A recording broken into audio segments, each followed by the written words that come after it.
당신이 나를 구해주지 않았다면 나는 오늘 밤 당신을 잡아먹었을 것입니다. 한선비가 깊은 산속 밤길에서 만난 절세미인. 그런데 그녀의 치마 밑에서 꿈틀거린 것은 9개의 꼴이었습니다. 도대체 두 사람 사이에 어떤 인연이 숨어 있었던 걸까요? 슈로냐담의 이야기가 계속될 수 있도록 구독과 좋아요로 응원의 마음을 보태주세요. 자, 그럼 오늘도 슈로냐담의 감동적인 옛날 이야기 지금 바로 시작합니다. 조선 중엽 경기도 광주 땅에 이준혁이라는 선비가 살았습니다. 나이 32, 얼굴은 훤칠하고 기색은 늘 수심에 잠겨 있었고 말수는 적었으나 한 번 입을 열면 그 목소리가 대나무처럼 곧고 단단했습니다. 아버지를 일찍 여의고 홀어머니 슬하에서 자란 그는 집안을 일으키겠다는 다짐 하나로 20살 때부터 그를 손에서 놓은 날이 없었지요. 그해 가을 준혁은 마침내 한양 과거길에 올랐습니다. 어머니는 아들의 행장을 꾸리며 낡은 놀이개 하나를 품속에 넣어 주었습니다.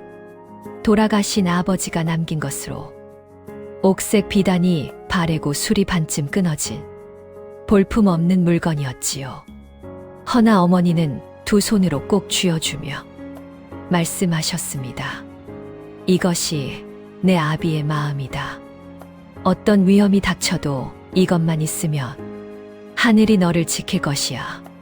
준혁은 그 말이 늙은 어머니의 안쓰러운 믿음이라 생각했습니다. 그래도 차마 내려놓지 못하고 품 깊숙이 간직한 채 길을 나섰지요. 사흘째 되던 날이었습니다. 해가 뉘엿뉘엿 넘어가도록 걸었건만 갈림길을 잘못 들어선 탓에 어느새 사방이 첩첩산 중이었습니다. 길동무 하나 없이 홀로 걷던 준혁의 발걸음이 점점 무거워졌습니다. 산새 소리마저 뚝 끊기고 솔바람만 귓전을 스쳐 지나가는 시각이었지요. 그런데 말입니다. 저 멀리 어둠 속에서 불빛 하나가 깜박이고 있었습니다. 처음에는 도깨비불인가 싶어 걸음을 멈추었으나 가만히 보니 초가집, 창호지 너머로 새어나오는 호롱불 빛이었습니다. 준혁은 가슴을 쓸어내리며 그쪽으로 발길을 돌렸습니다. 초가집은 이상하리만치 고요했습니다. 개 짖는 소리도 아이 우는 소리도 없었습니다. 굴뚝에서 연기 한 줄기 피어오르지 않았고 마당에는 집신 한 켤레조차 놓여있지 않았습니다. 허나 창호지 너머의 불빛은 분명히 살아있었고 그 빛이 어찌나 따뜻하게 보이던지 준혁의 발은 저도 모르게 살인문을 향해 움직이고 있었습니다. 거기 누구 계십니까? 길을 잃은 나그네인데 하룻밤 신세를 질 수 있겠습니까? 대답이 없었습니다. 준혁이 다시 한번 목청을 높이려는 찰나 살인문이 삐걱 소리를 내며 스르르 열렸습니다. 마치 기다리고 있었다는 듯이 말입니다. 안으로 들어선 준혁의 눈에 들어온 것은 방 안에 홀로 앉아있는 여인이었습니다. 나이는 20 안팎으로 보였으나 그 얼굴이 어찌나 고왔던지 준혁은 그만 할 말을 잃었습니다. 먹처럼 검은 머리카락이 등 아래까지 흘러내렸고 흰 저고리에 남빛 치마를 입은 모습이 흡사 그림 속에서 걸어 나온 듯하였습니다. 여인은 고개를 살며시 들어 준혁을 바라보았습니다. 그 눈빛이 어찌나 깊던지 보는 이의 가슴속까지 끌어당기는 것 같았습니다. 들어오세요. 여인의 목소리는 낮고 고요했습니다. 준혁은 자신도 모르게 방 안으로 발을 들였습니다. 방 안에는 은은한 향이 풍기고 있었고 촛불 하나가 두 사람의 얼굴을 부드럽게 비추고 있었지요. 여인은 아무 말 없이 찻잔을 내밀었습니다. 준혁은 고맙다는 말과 함께 찻잔을 받아들었습니다. 바로 그 순간이었습니다. 여인이 찻잔을 건네려 몸을 앞으로 기울이는 찰나 남빛 치마 자락이 살짝 들렸습니다. 준혁의 눈이 본능적으로 그쪽을 향했고 그 다음 순간 그의 얼굴에서 핏기가 싹 가셨습니다. 치마 밑에서 꿈틀거리고 있었습니다. 하나, 둘, 셋이 아니었습니다. 크고 탐스러운 꼬리, 9개가 살아있는 뱀처럼 천천히 움직이고 있었습니다. 흰 털이 촛불빛에 반짝이는 그것은 의심할 여지 없이 구미호의 꼬리였습니다. 준혁은 찻잔을 떨어뜨리지 않으려 이를 악물었습니다. 손끝이 부들부들 떨렸고 등줄기에서 식은 땀이 주르륵 흘러내렸습니다. 도망쳐야 한다는 생각이 머릿속을 가득 채웠지만 다리는 이미 굳어버린 뒤였습니다. 여인은 여전히 고개를 숙인 채 찻잔만 바라보고 있었습니다. 아무것도 모르는 척, 아무 일도 없다는 듯이. 도대체 이 여인은 누구이며 준혁을 이 집으로 불러들인 까닭은 무엇이었을까요? 9개의 꼬리. 준혁은 숨을 죽였습니다.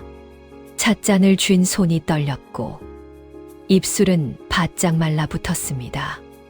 방 안을 가득 채운 은은한 향이 갑자기 낯설고 섬뜩하게 느껴졌습니다. 도망쳐야 한다는 생각에 준혁은 뒷문으로 뛰쳐나갔습니다. 정신없이 산길을 달려 어느 바위 절벽 위에 다다랐을 때였습니다. 그곳에는 아까 그 여인이 먼저 와서 기다리고 있는 것이 아니겠습니까? 이 고개를 숙인 채였습니다. 꼬리 9개는 치마 밑에서 천천히 그러나 쉼 없이 꿈틀거렸습니다. 창백한 달빛에 흰털이 반짝일 때마다 준혁의 심장이 쿵쿵 내려앉았습니다. 옛 어른들이 말씀하시던 구미호는 사람의 간을 빼먹고 천년을 산다 하였습니다. 그 말이 이토록 선명하게 떠오른 적이 없었지요. 제 숨을 고르기도 전에 여인이 고개를 들었습니다. 그 눈이 달랐습니다. 아까의 깊고 고요한 눈빛이 아니었습니다. 금빛 눈동자가 달빛을 받아 이글이글 타오르고 있었고 입꼬리가 살며시 올라가며 날카로운 송곳니가 드러났습니다. 여인은 천천히 몸을 일으켰습니다. 키가 어찌나 크던지 그 기세가 사방을 압도하는 것 같았습니다. 오래 기다렸습니다. 목소리는 여전히 낮고 고왔습니다. 허나 그 말 한마디가 준혁의 등골을 서늘하게 훑고 지나갔습니다. 여인의 손끝이 서서히 뻗어왔습니다. 손톱이 길고 날카롭게 자라나며 촛불빛 아래 번쩍 빛났습니다. 준혁은 뒷걸음질을 치려 했으나 차가운 바위벽에 등이 닿았습니다. 더 물러설 곳이 없었습니다. 바로 그 순간이었습니다. 준혁의 품속에서 무언가가 툭 떨어졌습니다. 낡은 놀이개였습니다. 옥색 비단이 바래고 술이 반쯤 끊어진 어머니가 손수품에 넣어주셨던 그 놀이개가 바위 위에 떨어져 또르르 굴렀습니다. 준혁은 그것을 집으려 허리를 구부렸고 바로 그때 여인의 움직임이 뚝 멈추었습니다. 여인의 눈이 놀이개에 고정되었습니다. 타오르던 금빛 눈동자가 흔들렸습니다. 뻗었던 손이 천천히 내려왔고 드러났던 송곳니가 사라졌습니다. 여인은 그 자리에 선 채 한동안 꼼짝도 하지 않았습니다. 그러더니 무릎이 꺾였습니다. 여인은 천천히 거친 바위 위에 무릎을 꿇었습니다. 그 긴 머리카락이 얼굴을 가리며 쏟아져 내렸고 어깨가 가늘게 떨렸습니다. 잠시 후 머리카락 사이로 무언가 뚝뚝 떨어지는 것이 보였습니다. 눈물이었습니다. 준혁은 아무 말도 할 수 없었습니다. 방금까지 자신을 해치려 했던 존재가 지금은 어린아이처럼 울고 있었습니다. 그 울음소리가 어찌나 처량하고 가슴 저리던지 달아나야 한다는 생각이 어느새 사그라들고 있었습니다.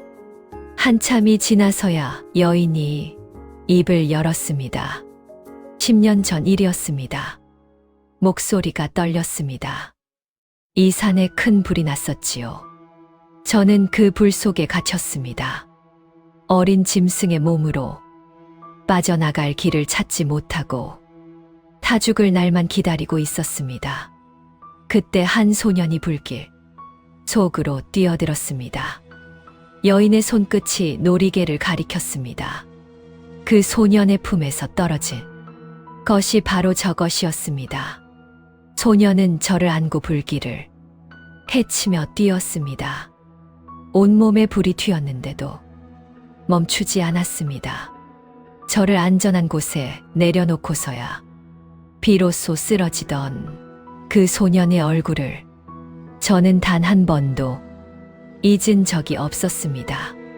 준혁의 가슴 속에서 무언가가 천천히 움직였습니다. 기억이 떠올랐습니다. 12살 적 여름, 뒷산에서 불이 났던 날이었습니다. 불길 속에서 작은 여우 한 마리가 다리를 절며 울부짖고 있었습니다. 어른들이 말리는데도 뛰어들어 그 여우를 품에 안고 나왔고 팔뚝에 화상을 입었지요. 어머니는 그날 밤 내내 우시며 놀이개를 꼭 쥐어 주셨습니다. 이것이 너를 지킨 것이라고. 준혁의 눈이 천천히 커졌습니다. 그 여우가 당신이었단 말이오? 여인이 고개를 들었습니다. 금빛 눈동자에 눈물이 그렁그렁 맺혀 있었습니다. 은혜를 갚으러 왔습니다. 허나 오는 길에 배가 고팠고 오래 참지 못했습니다. 당신인 줄 알아보기 전에 그만 여인은 말을 잊지 못했습니다. 참으로 기이한 일이었습니다. 1000년을 살았다는 구미호가 고개를 숙이고 눈물을 흘리는 모습이라니요. 준혁은 벽에 기댄 채 한동안 여인을 바라보았습니다. 두려움이 완전히 사라진 것은 아니었습니다.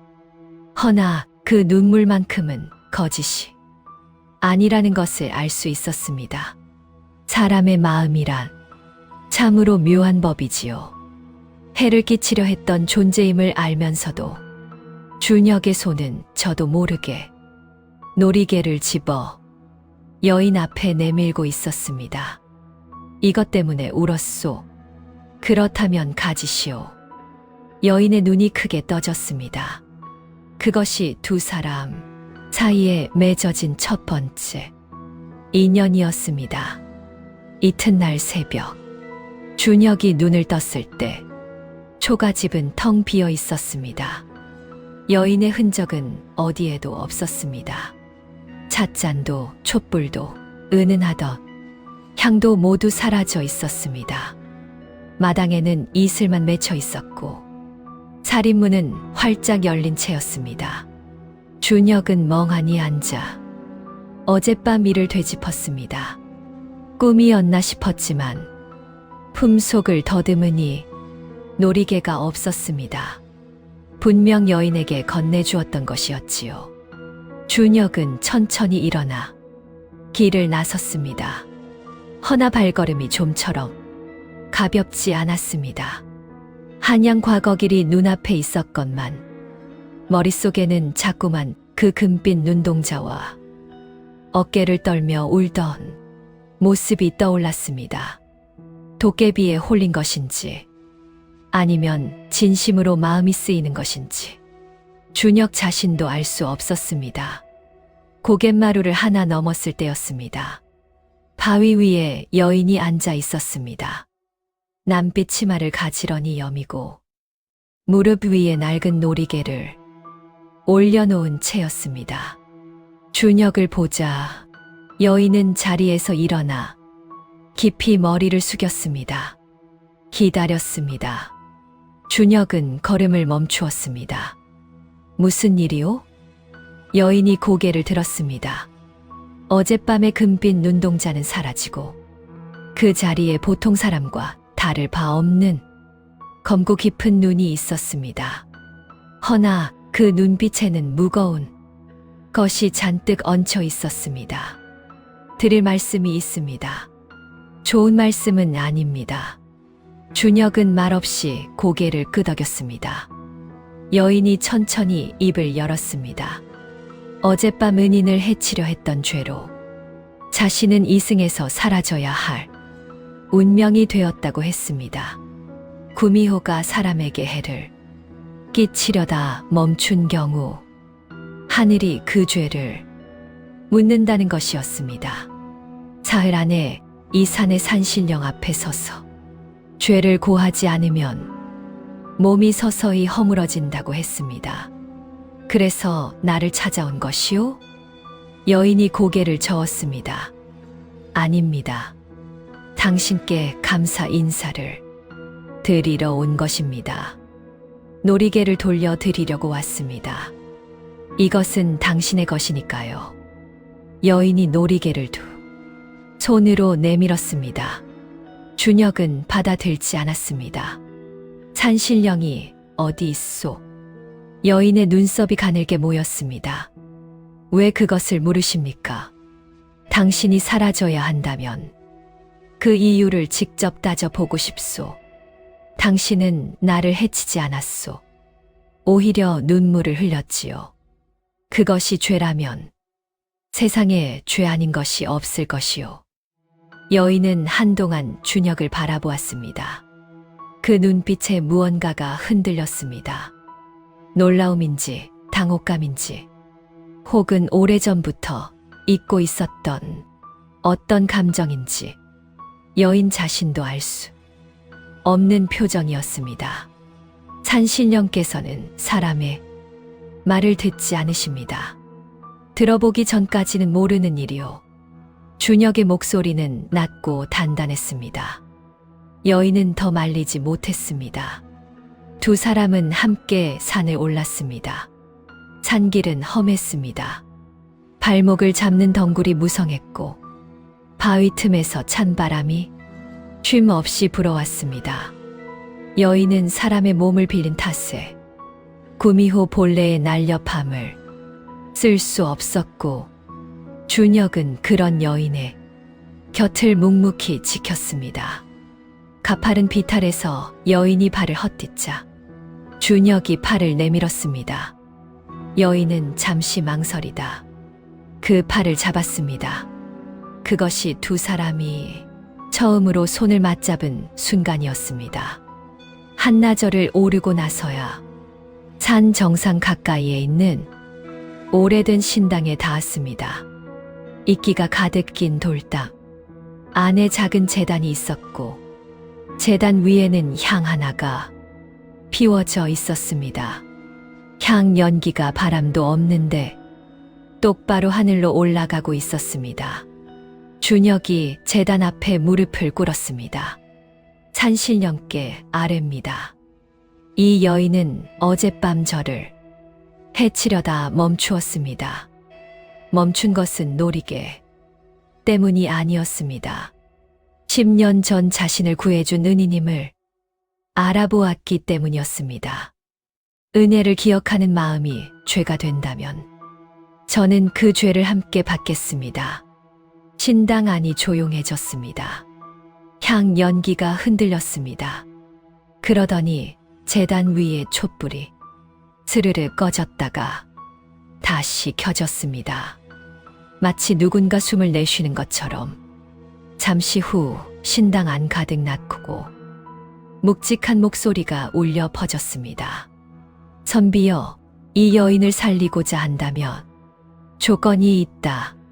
준혁은 고개를 들지 않은 채 대답했습니다. 말씀하십시오. 이 여인은 1000년을 살았으나 사람의 마음을 얻지 못하였다. 사람의 마음을 진정으로 얻는 날, 비로소 사람의 몸을 얻어 이승에 머물 수 있을 것이다. 허나 그것은 억지로 되는 일이 아니다. 내가 진심으로 이 여인을 받아들이지 않는다면 보름 안에 여인은 사라질 것이다. 여인의 얼굴이 하얗게 굳었습니다. 준혁은 천천히 고개를 들어 여인을 바라보았습니다. 여인은 눈을 내리깔고 있었습니다. 자신 때문에 남의 인생에 짐이 되는 것이 두려운 듯 입술을 깨물고 있었습니다. 준혁이 일어섰습니다.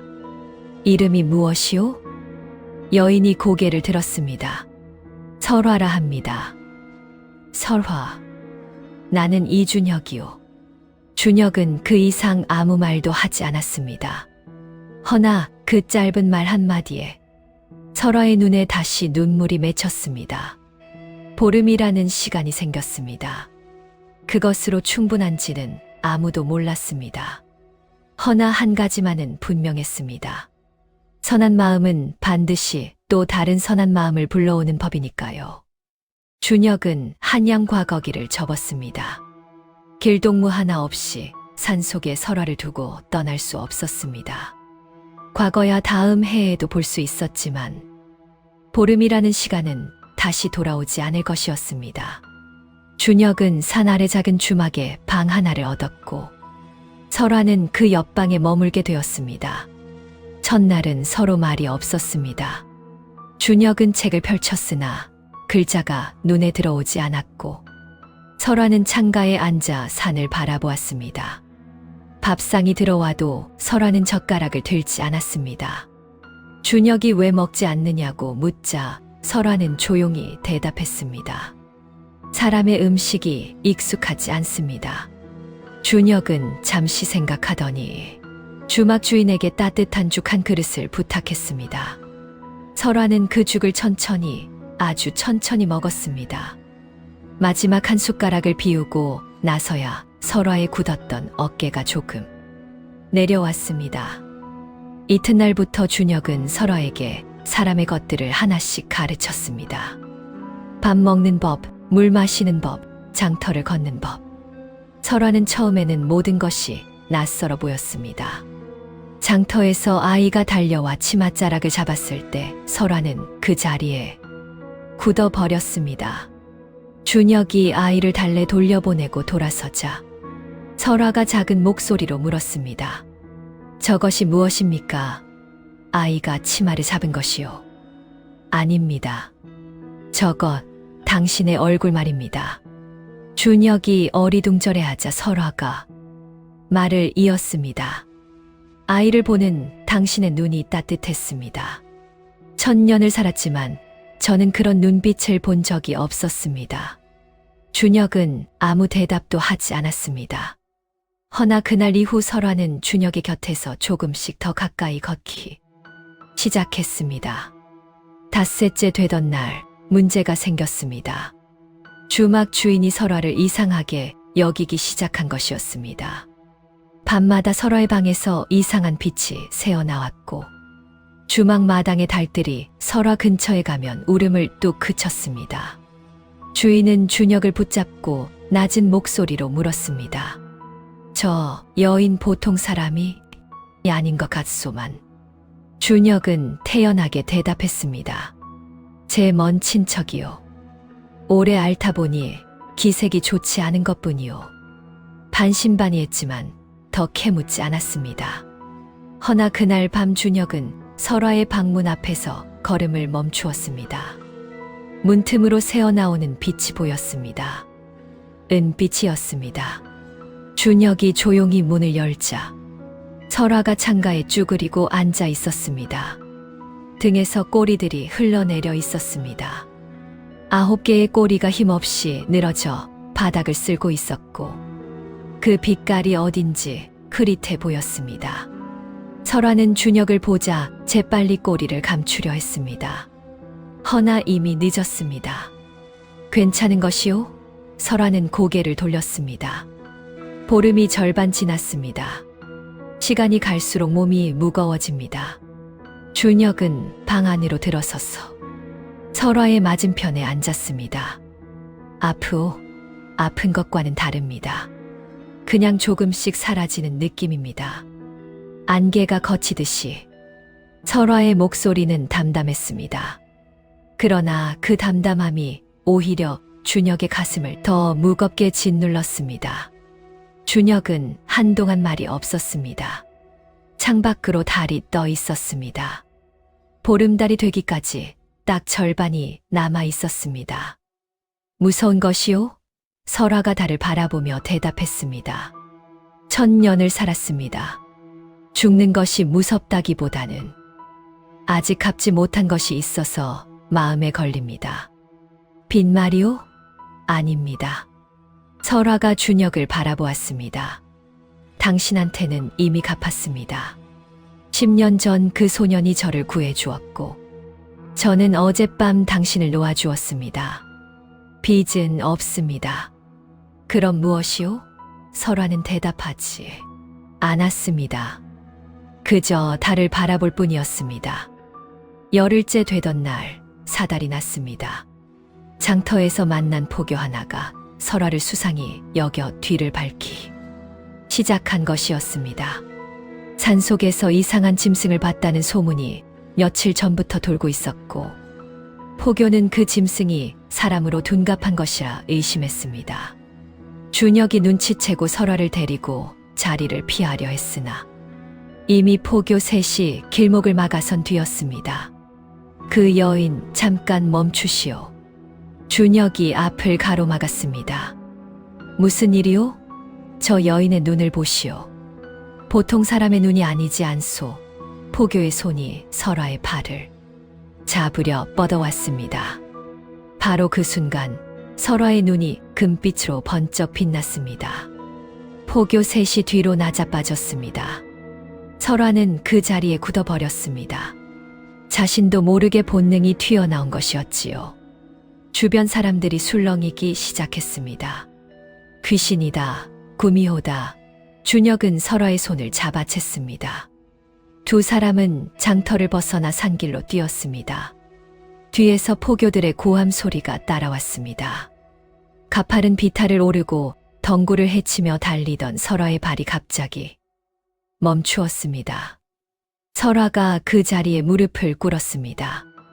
꼬리 9개가 등 뒤로 흘러내렸습니다. 그런데 이번에는 빛깔이 달랐습니다.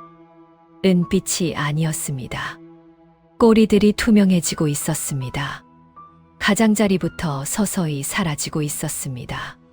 설아, 준혁이 설아의 앞에 무릎을 꿇었습니다. 설아의 얼굴도 옅어지고 있었습니다. 마치 먹물이 물에 번지듯 윤곽이 흐릿해지고 있었습니다. 보름이 아직 남지 않았소. 이러면 안 돼요. 설아가 힘없이 웃었습니다. 괜찮습니다. 당신의 얼굴을 기억합니다. 그것으로 충분합니다.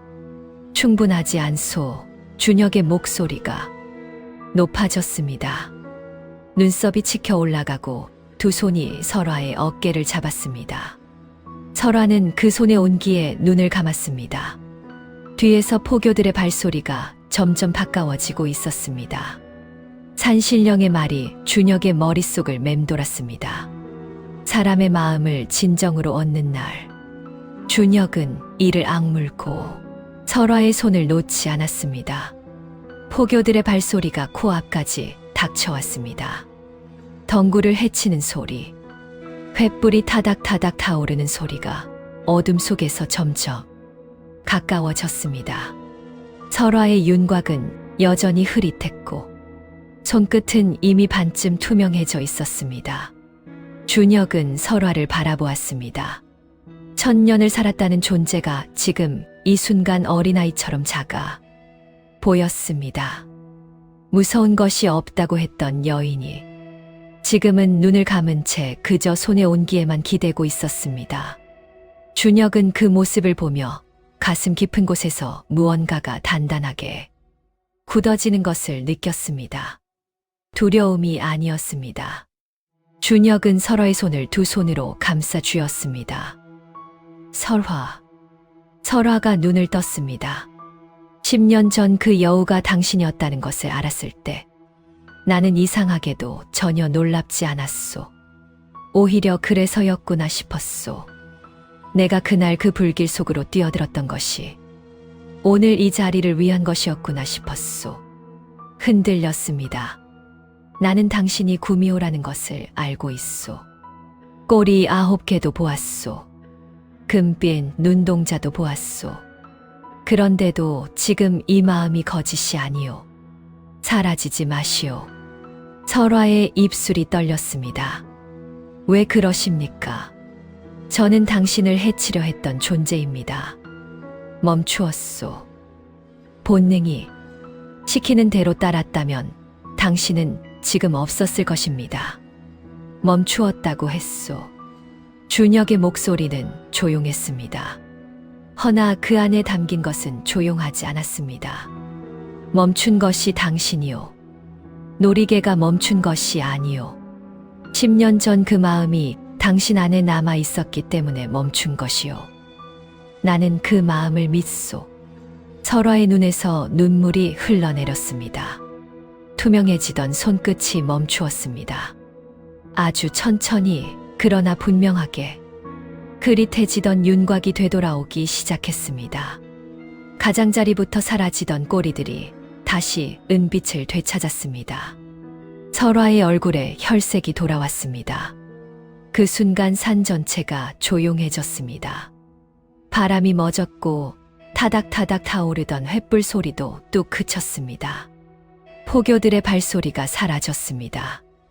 마치 처음부터 없었던 것처럼 신당 쪽에서 바람이 한 줄기 내려왔습니다. 연기 냄새가 섞인 바람이었습니다. 준혁은 그 바람이 무엇을 뜻하는지 알 것 같았습니다. 설화가 천천히 일어섰습니다. 등 뒤로 흘러내렸던 9개의 꼬리가 스르르 사라졌습니다.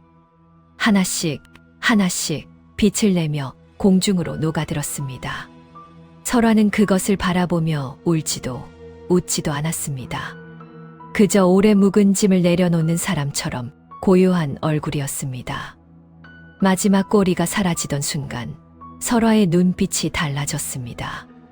금빛이 사라지고 깊고 맑은 눈이 남았습니다. 보통 사람의 눈이었습니다. 허나 그 안에 담긴 것은 천년의 세월이었습니다. 기쁨과 슬픔, 외로움과 그리움이 한꺼번에 담겨 있었습니다. 설화가 준혁을 바라보았습니다. 이제 저는 사람입니다. 준혁은 아무 말도 하지 않았습니다. 그저 고개를 끄덕였습니다. 두 사람은 나란히 산을 내려왔습니다. 준혁의 과거길은 이미 한 해를 넘겼습니다. 집에는 홀어머니가 기다리고 있었습니다. 갈 길이 멀었습니다. 허나 발걸음은 어느 때보다 가벼웠습니다. 산 아래 주막 앞에 이르렀을 때 설화가 걸음을 멈추었습니다. 제가 따라가도 되겠습니까? 준혁이 돌아보았습니다. 진작 물어봐야 할 말을 이제 하는 것이요? 설화의 입꼬리가 살며시 올라갔습니다. 1000년을 살아오며 한 번도 지어본 적 없는 웃음이었습니다. 두 사람은 나란히 길을 걸었습니다. 낡은 놀이개가 준혁의 품속에서 조용히 흔들렸습니다. 어머니가 손수 쥐어주시며 말씀하셨지요. 이것이 너를 지킬 것이라고. 그 말이 틀리지 않았습니다. 허나 준혁은 이제 알았습니다. 놀이개가 자신을 지킨 것이 아니었습니다. 10년 전 불길 속으로 뛰어든 그 마음이 오늘 이 자리를 만든 것이었습니다. 선한 마음은 반드시 돌아오는 법이니까요. 오늘 들려드린 9개의 꼬리와 낡은 놀이개 이야기 재미있게 들으셨나요? 남의 눈에 눈물 나게 하면 제 눈엔 피눈물 난다는 옛말이 있지요. 허나 오늘 이야기는 그 반대였습니다. 불길 속으로 뛰어든 작은 선한 마음 하나가 1000년 묵은 인연을 풀어낸 것이었으니까요. 오늘 하루 여러분 곁에 있는 누군가에게 먼저 손을 내밀어 보시는 건 어떨까요? 그 작은 손길이 언젠가 뜻밖의 인연이 되어 돌아올지도 모르니까요. 이야기가 감동적이셨다면 좋아요와 구독으로 마음을 표현해 주세요. 여러분의 따뜻한 관심이 더 좋은 이야기를 만드는 힘이 됩니다. 지금 화면에 나오는 슈로냐담의 더 재미있는 영상들도 함께 해주세요. 그럼 모두 평안한 하루 보내시길 바랍니다. 감사합니다.